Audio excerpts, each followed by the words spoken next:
The stars in our night sky seem eternal, but each one is a battlefield. Gravity, a relentless force, tries to crush it inward. Nuclear fusion, a colossal engine, pushes outward.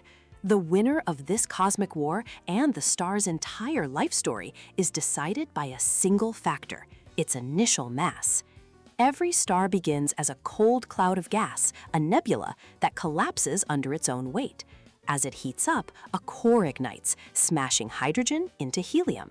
This is the main sequence, a long, stable youth where the two forces of gravity and fusion are in perfect balance. Our sun is in this phase right now. But when the fuel runs low, the path splits. A low-mass star, like our sun, will swell into a red giant, then gently puff its outer layers away, leaving behind a hot, dense core the size of Earth, a white dwarf that will fade for eternity. A star more than 8 times heavier than the sun has a violent destiny.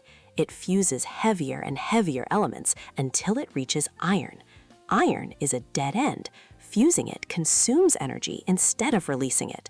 The outward push from fusion vanishes and gravity wins instantly. The star collapses and then rebounds in a supernova, an explosion that can outshine an entire galaxy. The core is crushed into a neutron star, so dense a teaspoon weighs 1 billion tons. Or, if the star was truly massive, it becomes a black hole where gravity is absolute. These supernovae are not just endings, they are cosmic forges. They blast the elements made in the star's heart, the carbon in our cells, the oxygen we breathe, the iron in our blood, out into space. This material forms new stars, new planets, and eventually us.